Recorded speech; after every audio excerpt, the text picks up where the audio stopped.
Skateboards for Hope is a local group that gives used skateboards to underprivileged kids. And this Sunday, the group is heading to Cuba to deliver a fresh batch. And hopefully they're going to be able to use them, to go to work, go to the university, or, just to cruise around. And my first downhill board was a Quebec. I think most people of Montreal, their first downhill board were a Quebec board. This is a long board. Yeah, this is a longboard. So, sorry, I call them skateboards because to me it's, they're all skateboards. Yeah, so we're going to be down there, me, Jürgen, and Soren actually. We're going to be there for 2 weeks. Maybe it's going to rain every day and we won't be able to skate there. Hopefully not. Is this your first time working with Betty, or have you done it? Yeah, no, it's the first time working with Betty.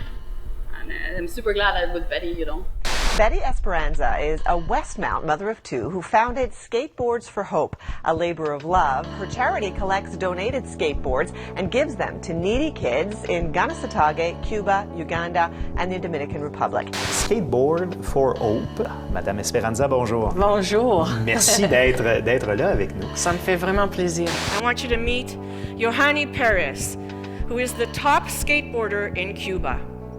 So in the last 3 years, there's been such a demand for skateboarding that we had to build a skate park.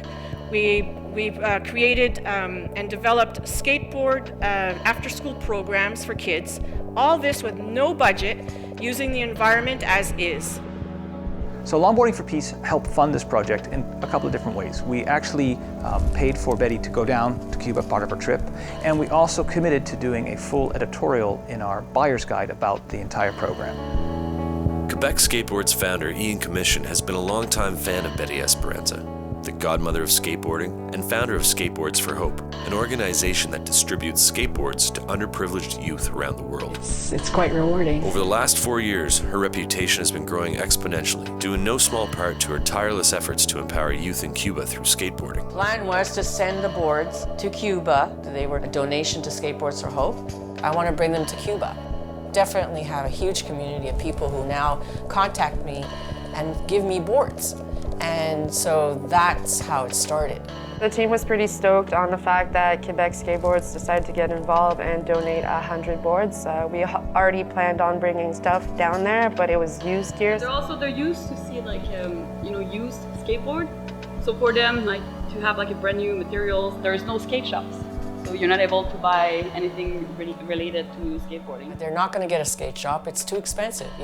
The average Cuban makes $17 to $20, maybe the doctors make 30. The economy will have to grow, so first before that happens. So the fact that we had new gear and actual completes with the trucks, the wheels, and the bearings was really exciting to us. It's the first time ever that a company gave this amount of boards in Cuba. The plan was they were supposed to be gone months ago. And then they're still there. Months earlier, in September of 2015, Callie flew down to North Carolina where the skateboards were being stored by their American distributor. Because of the trade embargoes with the US, the boards first had to be sent back to Canada before they could be shipped to Cuba. The original thing that we did was apply to get a permit, and there was no answer in the time frame of the trip that was already organized. We determined that January was going to work. Betty had already made some plans in terms of getting down to Cuba, and there were some events that were going to be taking place. So things kind of gelled in a nice way. The timing was really good. Between you and me, customs, what do they care? They're not working for us. Nearing the date where she was supposed to go to Cuba, she got a call from Betty telling her that Skateboards for Hope wasn't going to be able to get the boards in. And that's when I sensed she was very nervous, and she actually broke down into tears. Kelly was disappointed because she felt let down by Skateboard for Hope. She put a lot of trust in them, and she ended up having to do a lot of the work herself. We did the process to get the permit. It's just super slow. So maybe while we're down there, they're gonna be, yes, it's fine, you can ship. I have a place close to my place where you can usually give clothes, to poor people. And whenever I leave with the van, I just bring anything I don't want home and I drop it there. She was doing a great job. She was under huge amounts of pressure. She had worked so hard up to then to try and make it happen. But when it wasn't going to happen, I told her, you know, don't give up. Betty just sent me a text message. She is going to be on TV tonight, apparently. Yeah, she wants to have a shot of the cargo. I just feel not comfortable to show on TV that we were giving 100 skateboards when it's not that right now, you know? Yeah. It's like lying. I'm not comfortable with that. My colleague sees me as like Ian's assistant. I work for like all the company. Oh, I don't remember. Okay, it's that side. So, but yeah, on my business card is operations on it, you know. I don't have any plans yet. I know my boyfriend is coming. I'm going to pick him up at 6. What does he think of the trip? Oh, he thinks it's a really good idea. He actually really loves Quebec. Don't put that in the video because his sponsors are gonna be mad. But he actually really. Oh, he's a longboarder? Oh yeah, he's a longboarder also. That's how we met actually. You know, skateboard. Probably gonna date skateboarders. That's the exit. Go pick up Jürgen at the airport on Saturday. The donation, titled the Jürgen Gritzner Transportation Project, was led by professional Austrian skateboarder Jürgen Gritzner, who was inspired to pay it forward by hand-delivering 100 brand-new pro-model boards through Skateboards for Hope, while also sharing how skateboarding had transformed his life for the better. Jürgen didn't really know anything about Cuba, other than it existed. Betty was about to introduce Jürgen to a whole new world. In addition to skating, Jürgen was also responsible for generating hype through his art contributions, gain exposure in media outlets, as well as securing more donations through his truck and wheel sponsors. For the most part, he blew it, and Quebec ended up being the only major donor to the Jürgen Gritzner Skateboards for Hope transportation project. I'm excited to meet him though. He's for sure a nice guy. Like a couple of weeks ago, I was really mad at him because it has been like 2 weeks that he was supposed to give me the logo for the project and he just didn't do it. Beautiful Canada. And we're heading to Cuba in a couple hours.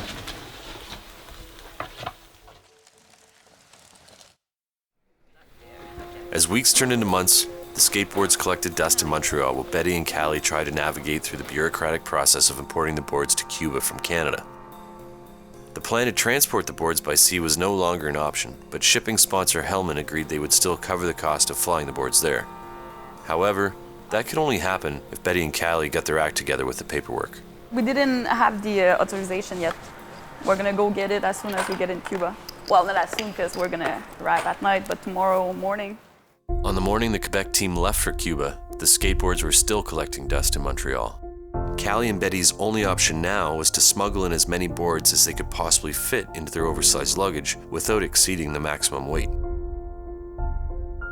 What we're doing right now is actually to take apart those completes and bring them to Cuban kids. It's more like what is concerning me is more when we're gonna get there and get off the plane, if they're gonna say, no, you can't bring the boards in. Every time I brought over boards, I risked it being confiscated because there was no law, but I had never, ever in 15 years had anything taken away from me. It's gonna be, we're gonna make 23 kilogram bags. So this one was 5.5, which is like small. This is a gong show, man. It's fucking not at all. Whoa, whoa, whoa, Jürgen, don't lose the She's mask. Ian's assistant, yeah. And Ian said, don't hit on her. Be professional. Initially, permission for the donation was rejected by the government. What happened is Betty gave me like the contact name was a person. So that's why I think they were thinking they're gonna get sold on the black market because we were shipping 100 of like new boards to one person. When they're gonna ship them, the rest of the boards, it's gonna be to a donation center. Betty's first choice of where the board should be shipped to was refused, so she put the team in contact with the National Institute of Sport, Physical Education, and Recreation, also known as INDER, in Havana, Cuba. She said they had worked with them in the past and were familiar with Skateboards for Hope. Since 1961, INDER has been the governing branch of all sport and recreation in Cuba. It was created with the mindset, in Fidel Castro's words, that sport should be the right of the people, not the right of the wealthy. This seemed like the best, if not the only option now for getting the skateboards into Cuba. Communication with INDER began once the initial proposal was rejected. Before leaving Montreal, INDER had yet to sign off to receive the donation. The plan now was to meet with them as soon as they arrived in Cuba. That's the thing, we're gonna try to, go by ourselves, but we might have to wait for Betty because she speaks Spanish, and there's probably more chance. So hopefully they're gonna be open on Monday? For Cuban kids, it's cool because most of the streets, I imagine, are not so perfectly smooth. So you have big wheels and a wide wheelbase, so you can run over marble stones or whatever. Like kids in Cuba, I think they can surf their own streets now. So 6 couple trucks and t-shirts? That's maybe it? That's not a lot. In addition to the boards, trucks, and wheels, tools also had to be brought in to assemble the skateboards. So we're gonna put that in the bag as well. Oops.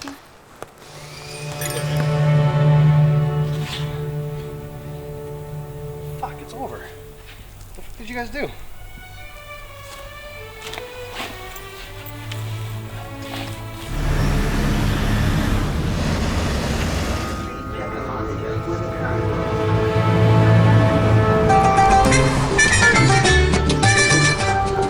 We chose Skateboards for Hope as an organization because they knew Cuba. So much difference between where I come from and Cuba. It looks like a different planet to me. Don't get run over. What is it? Pig head? I don't know. I'm trapped in between worlds of skating, street skating, longboarding, hybrid boards. It's just one big thing of surfing for me, actually, surfing the streets.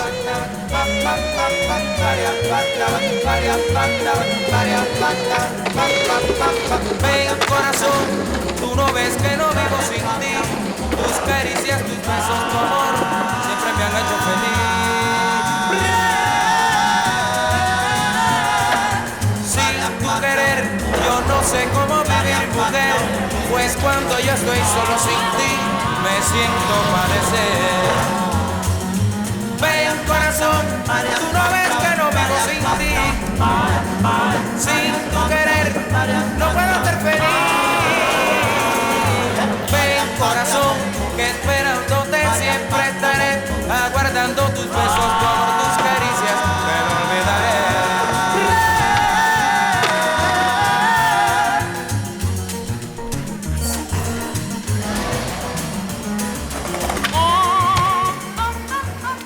Sorry, I'm just a longboarder. I can't do the trip.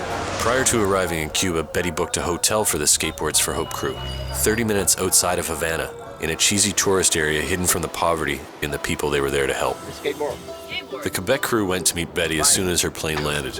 When they got to the resort, they were greeted by Justin, the Skateboards for Hope ambassador, and their volunteer, Andrea.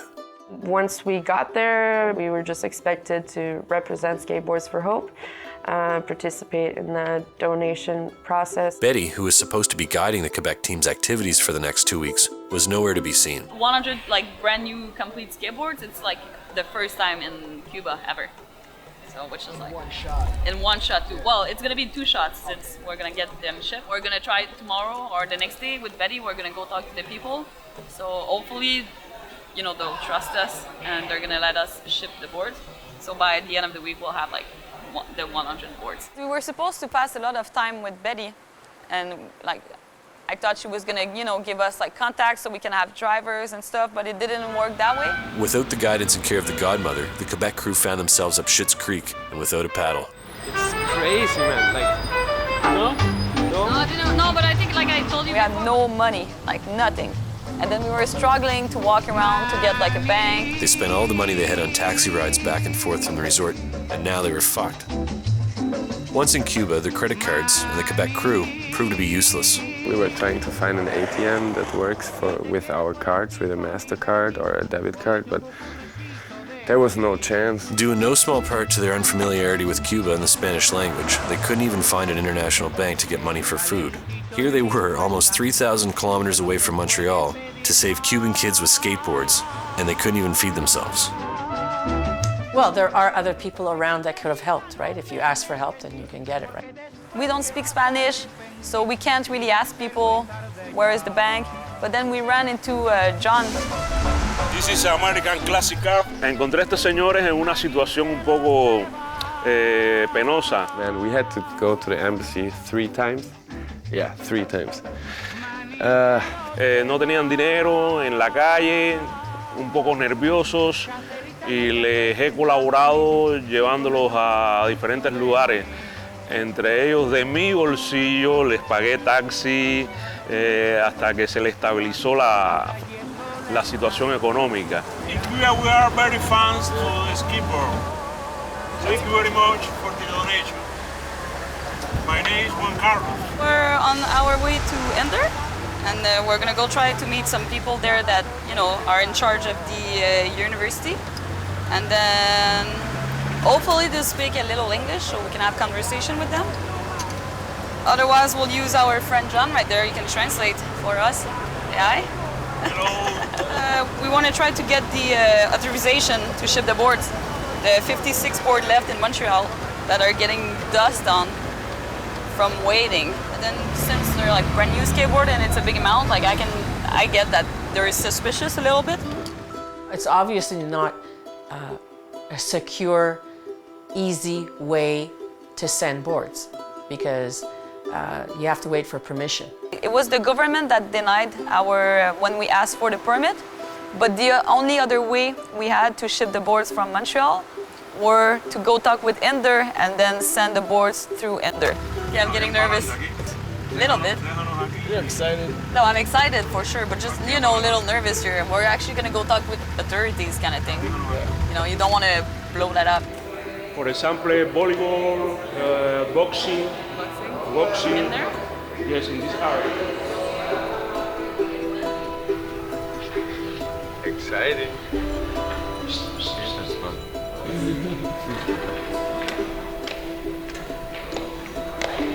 We didn't book because we need the authorization, a permission.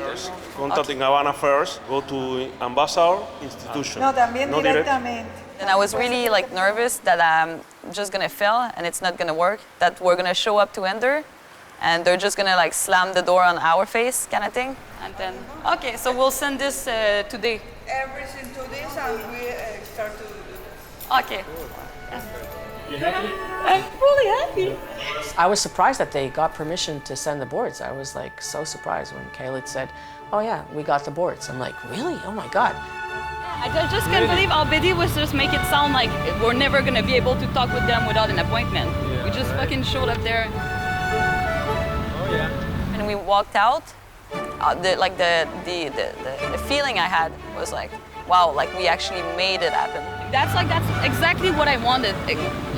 That's what I needed. Just they taking care of. I'm gonna send them all the packing slip with description of the goods. That's just regulation, shipping stuff. But they have already permit.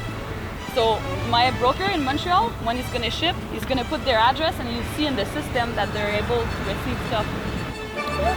Technically, as soon as we send them the email, they're gonna approve it, and we're gonna be able to ship the boards from Montreal. So hopefully this is gonna get fast, and then we're gonna be able to give them next week while we're still down here. Super lucky actually to have this guy with us because he did all the translation work for us that we couldn't even imagine how to do. So we're pretty lucky right now. Really lucky, man. Yeah. Big mention. Kids are lucky that they have John with us. We go now to eat to Havana Bay, to familiar restaurant, to seafood, good seafood. After waiting 3 long months for the paperwork to come through, Hellman's finally received the shipping permits. While the crew sweated out under the hot Caribbean sun, the skateboards finally took flight from Montreal. This all could have been avoided with the proper planning prior to leaving Canada. The boards would have been there when they arrived, and the team could have gotten down to the business of distributing them right away. But with the news that the skateboards were now en route, the stress of the situation quickly washed away, and the crew took some time to relax and enjoy their surroundings. But even when you're on vacation, you still need to keep your wits about you, as our filmmaker found out the hard way after a brief dance with the Portuguese man-o-war. Hallucinations set in first, but he eventually came back around, and with a one-of-a-kind Cuban tattoo.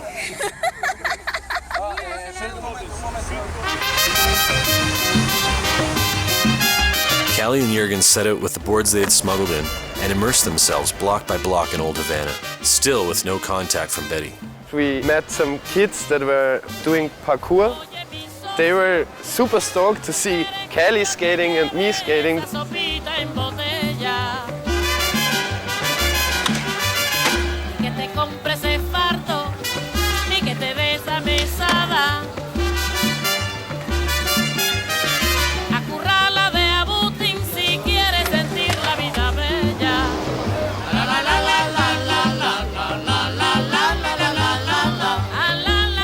out with kids. We went through old Havana.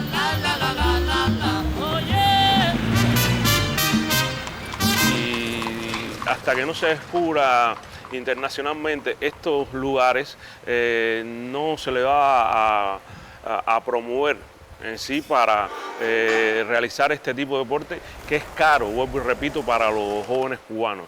Y en realidad lo que más lo necesitan serían los niños entre 8 años, 9 años, para que ahí fueran creándose la escuela cubana de skateboard. It's a passion to help kids see them like evolving in a positive way. From my point of view, anytime I had like trouble with family and stuff like that, I always had like my skateboarding family, you know. They were never gonna judge, they were always gonna be there for me. And it really looks like that from what I've seen since we're here. It's like the kids, they're all saying that like it's a skateboarding family. So yeah, we are in the middle of Havana right now watching a street skate contest. Eventually, everyone reconnected at a street skate jam organized by Skateboards for Hope. Those kids, they stoked me out, man. They are so good. I didn't expect that to happen. They are way better than I expected them to be, which is cool. When we came down here, they were like, you're a part of our family because you guys are skateboarders. Estos deportes para mí son mi vida, lo es todo. Necesitamos todo el que ve este video, todo el que no tenemos condiciones, posibilidades. Aquí en Cuba no tenemos nada que nos ayude con este deporte. Simplemente que le agradecemos a las personas que vienen, a ustedes y eso que vienen y nos hacen las donaciones, nos hacen los regalos que nos hacen, que gracias a eso podemos avanzar bastante en este deporte. There was this one kid riding a street skateboard that was broken, but he attached another layer of wood. It's weird to see how spoiled we are. So I feel fucking blessed, man, to come here and give at least what we can to those kids. I realized that Cuban kids, they don't separate between longboard and street skateboard, you know? That's something so beautiful. This was a far cry from when, pre-trip, a potential shipper told them to get fucked on account that they were shipping longboards. I mean, it's a skateboard. Yes, it's a longboard, this is a street skateboard, hybrid board, but for them, it's just a skateboard. They were like friends, brothers, immediately, you know? For them, it's one big family. It's skateboarding and skaters, whatever they do, longboarding, whatever, street skating, it's one big family, and it immediately felt for me like being part of this family. Some of the kids from the next day on, they hung out with us all the time. It was sad because I couldn't give every single kid that showed up a board. There is this one kid, Chris. He felt that we were kind of frustrated, so one morning we woke up and we had this letter underneath our doors from Chris. In the letter he wrote that he felt that it is very important for those kids that we are here right now. He explained to me what it is to be a kid here in Cuba and trying to go skate but having no skate gear at all. It was heartwarming, man. It was heartwarming, and I understood better what we are doing here after this letter.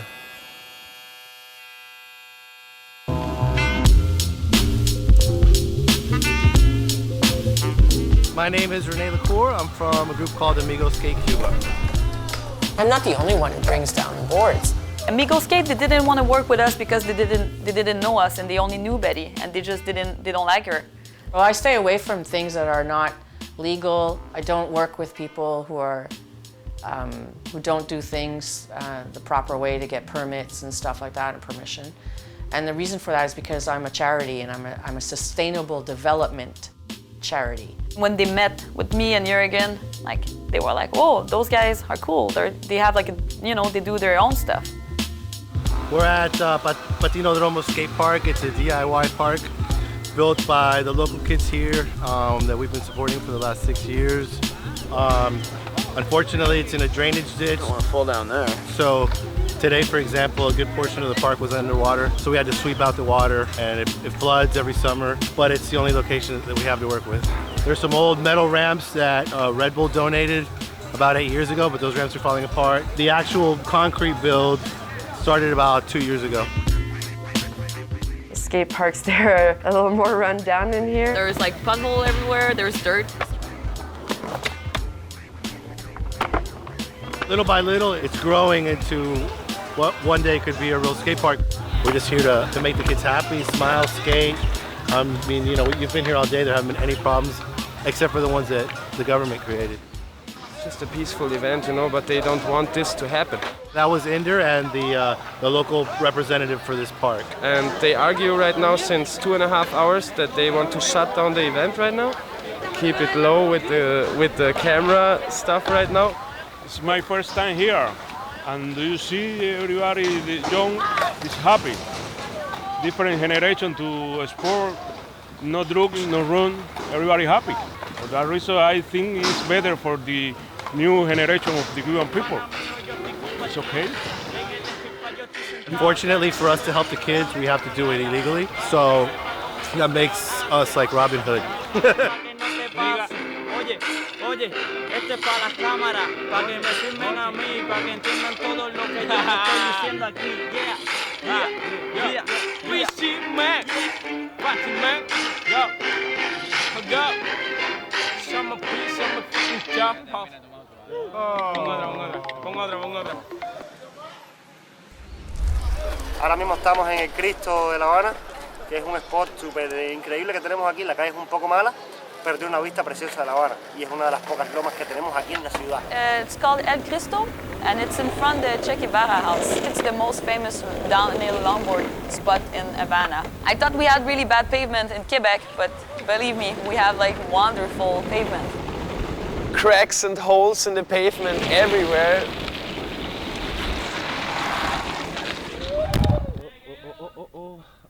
Don't worry, be happy. Mi nombre es Charlie Brown porque casi toda mi familia es blanca, entonces como yo soy diferente me pusieron Charlie Brown. Blanca, white, entonces mi familia es Charlie Brown. Charlie Brown.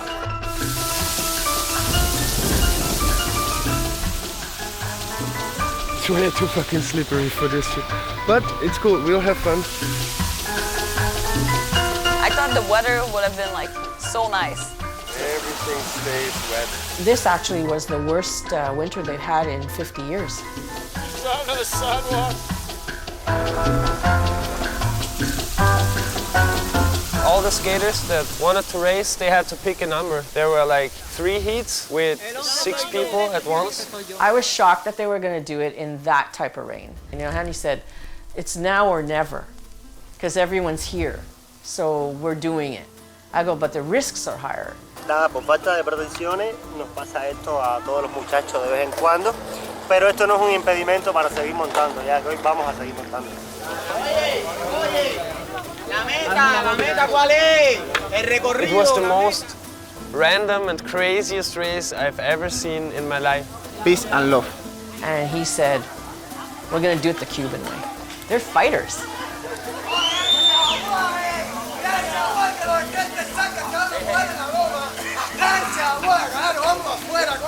Lo que sea, eso es una mujer en la loma, dale.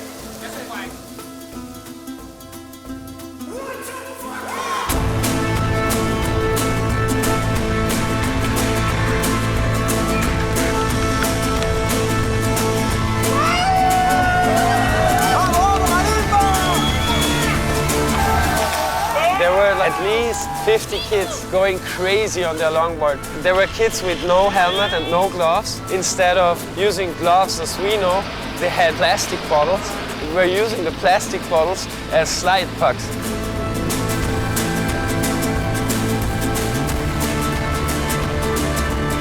They ate shit so hard, but they stood up like nothing happened. As soon as they stood up, they jumped on their board again.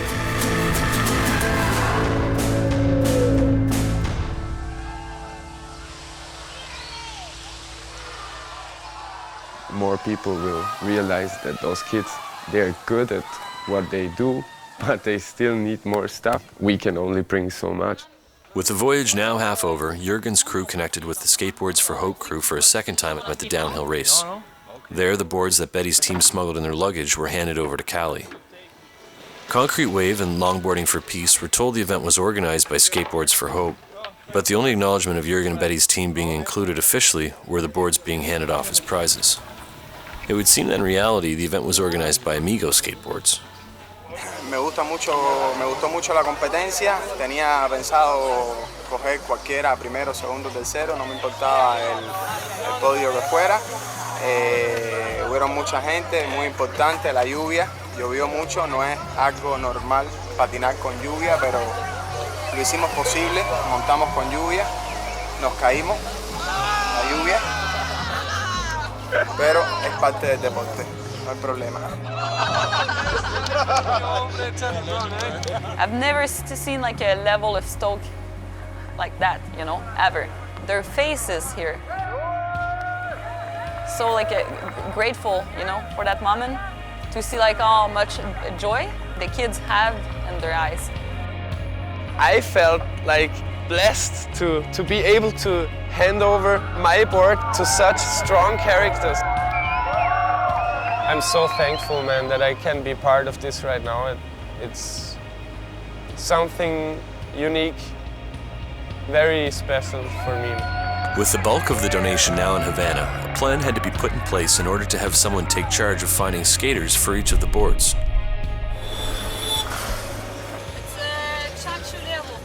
With the fate of the remaining donation in question, the Quebec crew and the Godmother planned a meeting in order to sort out the delivery plan.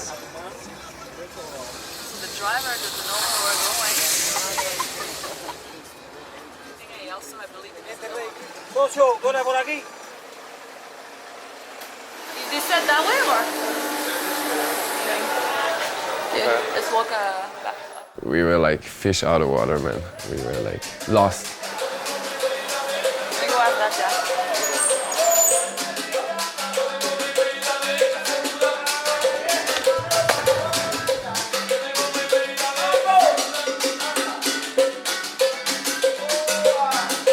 Go to your place where it's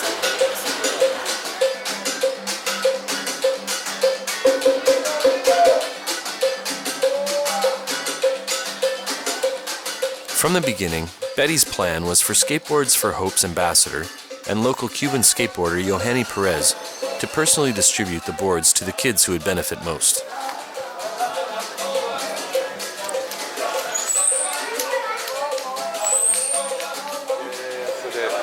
There was a dog fight right now, street dog fight over this leg. They were raging, man. For months, Callie's increasing suspicion that Betty was in over her head was becoming a bit too much for her to conceal. Betty was being equally dismissive of Callie's character and was sending messages back to Ian in Montreal, implying that she felt Callie was ruining the project by purposely keeping her out of conversations regarding the planning. When I proposed Johanny, I was like, Johanny, do you want to be in charge of those boards? And then Betty said, oh, so it's going to be like a Skateboards for Hope donation. And I said, no, I'm giving those boards to Johanny. And then she like lay back after. I made it clear, like I know like we have something to do, like Ian expects something with her, but for me, I don't even want to like put anything from Skateboards for Hope. She doesn't do anything, but she gets all the credits. You are acting as your own entity. Even though I sent from the embassy and whatever, we sent all those letters with all our names in it, and you decided to do it this way, they are going to go by the law. They're going to go, oh, someone else is going to read it and going to say, oh, it's just Quebec. Well, who's it going to? Johanny has Quebec represented, and that's why I want to go with him, as we are Quebec, and he knows the guy. I wasn't invited or consulted in anything while I was in Cuba, so I don't know. I can't even say anything because I wasn't consulted. I can honestly even picture her giving away boards. Do you like a sugar mama for this kid? It just looks like that, in a sense. I wasn't asked my experience. I wasn't asked for my contacts. I wasn't asked for anything, so. I couldn't trust her. She was saying she was doing stuff, but nothing was moving on. We gave the boards in like October, and they were still here while we were in Cuba. I don't really know. I don't have all the information, so it would be cool if there was a real timeline, you know, with date, you know, what happened and everything. Figure that out. Fortunately for the godmother, we ended up looking into what actually happened with the donation through email and Facebook logs. From September until the end of October, a full month was wasted while Betty attempted to have the donation shipped directly to Johanny in Havana. She felt Callie was being overdramatic about the failed attempt to ship the boards, and at this point had had enough of Callie in general. Honestly, I have no idea, so I'm not in charge. A strange answer from the godmother of Skateboards for Hope, a charity that relies on generous donations, especially considering it was the largest donation to date.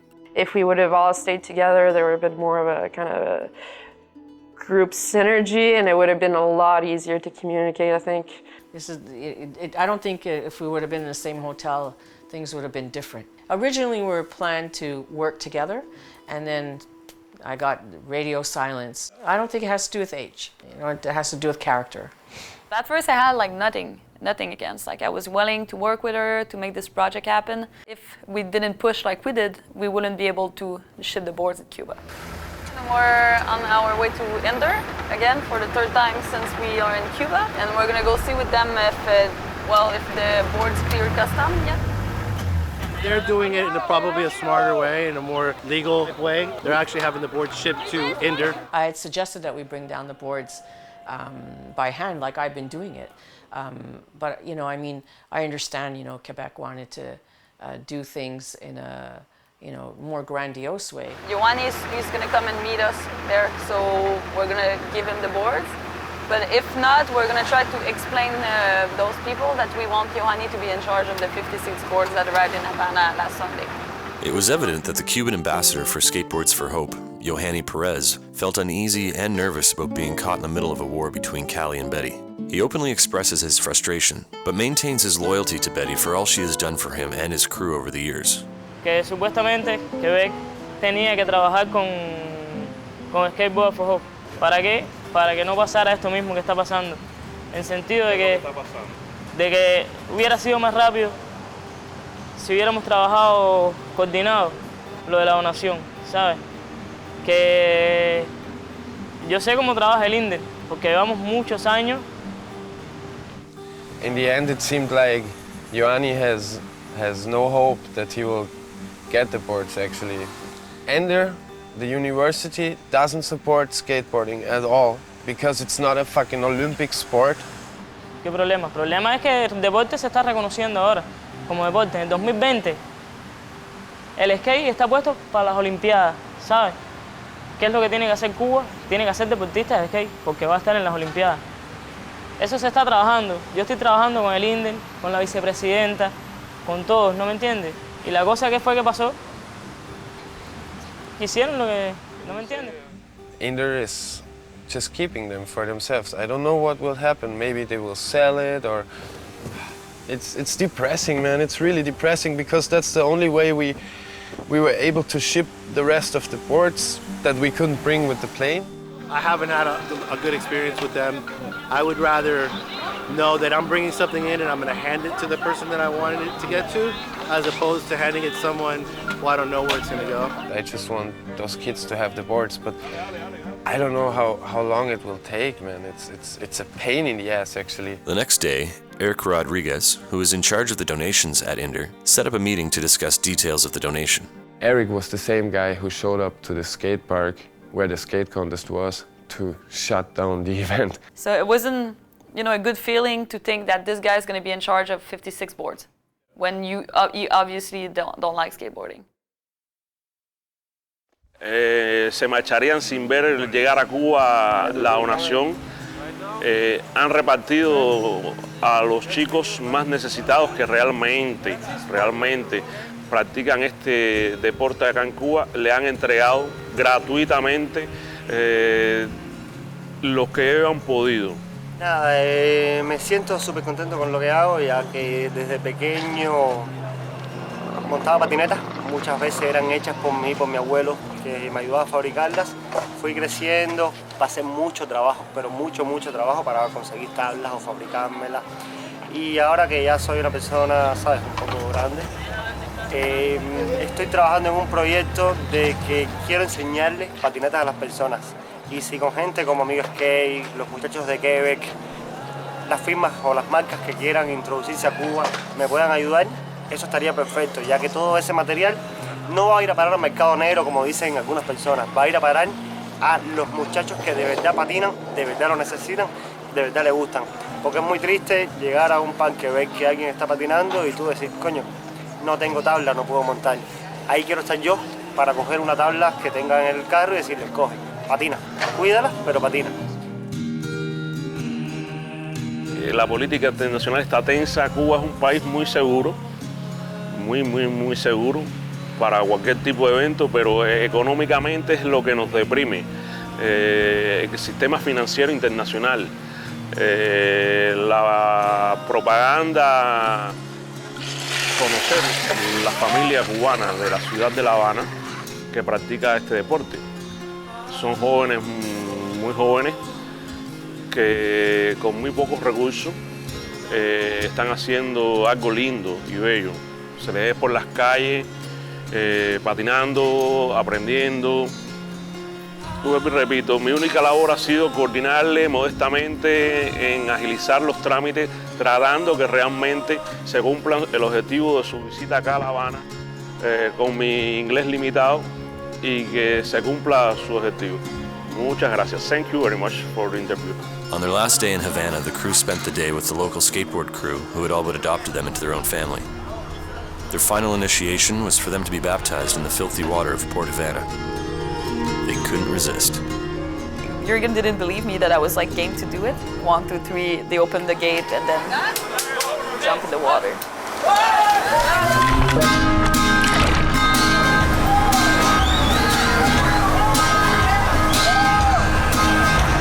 Charlie told us. Shark? There is sharks. Something like touched my feet. Aquí, shark?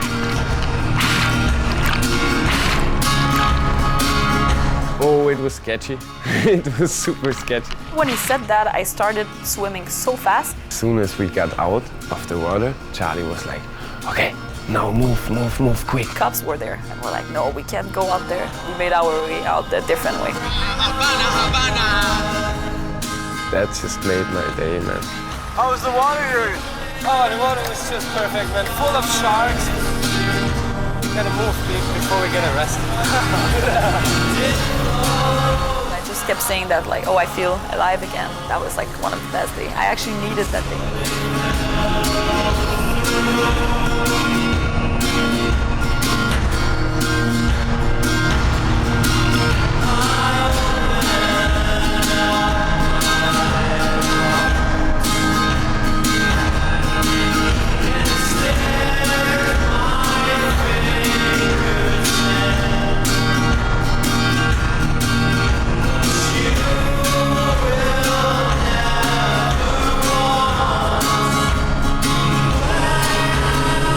If they gave permission to get them to be sent, they'll be out, right? If that's what happened. They already have the skateboard. They have the skateboard.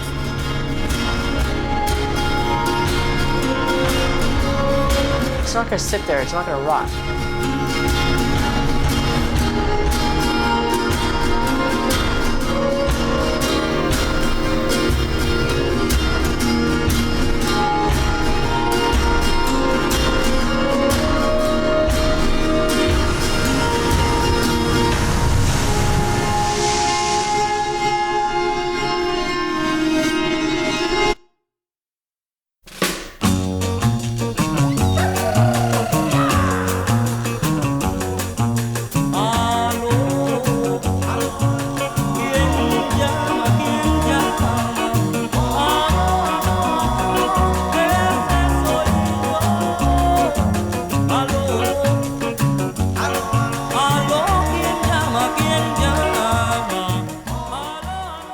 Hola, Eric. ¿Es Eric? Sí. Ah, bien. Soy Jeremías de Quebec Skateboards, la compañía canadiense de Montreal que hizo la donación de 100 patinetas para los niños cubanos este año. ¿Qué tal? ¿Qué tal? ¿Cómo tú andas? Bien, bien, bien. ¿Y tú? Bien, bien.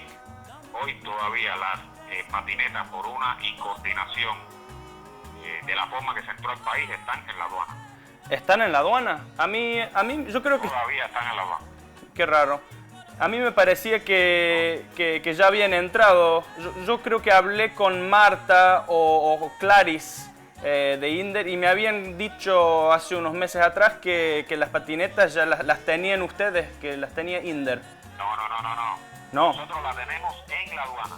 Ah, O sea, ok. nosotros la tenemos controlada en la aduana, pero no ha podido salir porque faltan documentos de envío de la aduana. Desde allá, o sea, desde Canadá o desde donde se envió hacia Cuba. Nosotros la habíamos contratado a Betty de Skateboard for Hope para hablar con ustedes, con Inder, y hacer todo esto de forma, bueno, que se pase bien. Así que, ¿usted no ha trabajado con Betty? No, para nada. Nunca trabajó con Betty. He said he never ever heard of Betty.